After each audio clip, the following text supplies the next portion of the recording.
The outrage at those bailout bonuses for AIG worked. The government will be getting some of that money back. CBS News senior White House correspondent Bill Plante joins us now with more on that. Good morning, Bill. Good morning, Harry. The projection is that as much as half of it, about $80 billion, could be returned. But despite all of the anger that you heard here in Washington, it wasn't Congress or Washington that got the money returned. People are rightly outraged about these particular bonuses. President Obama led the populist charge when the public learned that executives at insurance giant AIG received $165 million in bonuses, despite getting more than $170 billion in federal bailout funds. The anger was evident in a new CBS News poll, which shows 77% of Americans wanted the government to get the bonus money back. The House passed a bill last week that would levy a 90% tax on bonuses over $250,000 for any company receiving more than $5 billion from the feds.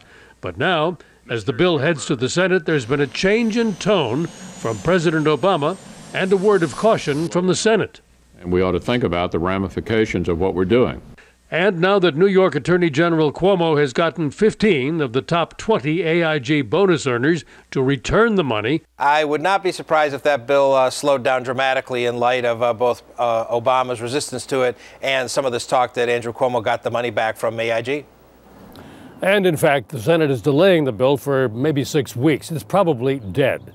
And what about getting the rest of that money back? What are the chances? Well, not very good, because a lot of the remaining money went overseas. No reach, no jurisdiction.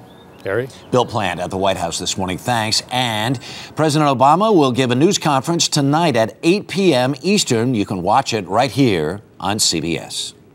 Joining us now, White House Press Secretary Robert Gibbs. Good morning, Mr. Gibbs. Good morning, Harry. How are you? What was the reaction at the White House yesterday when the stock market closed? Well, look, obviously we're pleased with what happened in the market yesterday, but Harry, we don't spend a lot of time worrying or looking at what happens each day in the market. Instead, the president wants to feel confident and give the American people confidence that what we're putting in place will bring our economy back long term, create jobs, and lay a path towards prosperity again. There's been a lot of heat, though, aimed at the White House, aimed at the Treasury Secretary. Was there some degree of vindication?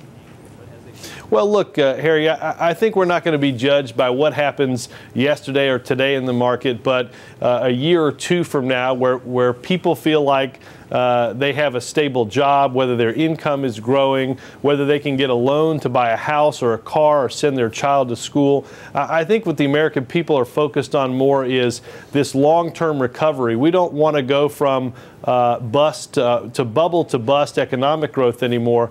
I think the American people want to get back to sustained long-term economic growth that provides them a good quality of life and a stable job, and that's what the president's focused on. You have to admit, it's a pretty good day, though, when the stock market goes up 500 points and the AIG executives, at least more than a dozen of them, say we're going to give our money back.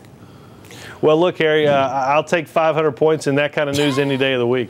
All right. Let's talk some more about the economy, though, because there are still grumblings from the private sector about this idea of controls on executive compensation. How far does the White House want to go with this?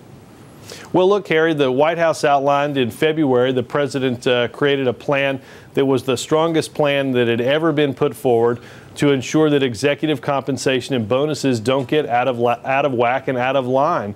Look, everyone in this country understands rewarding success, but obviously excessive executive compensation has unfortunately become the norm, and it's understandable that people get upset about it. What we need to do is have some rationality in that system, understand that we're all in this together, that we all have to give a little, and with that we can stabilize our economy. Robert Gibbs, we thank you so much for your time this morning. Do appreciate it, sir. Thanks, Harry. All right.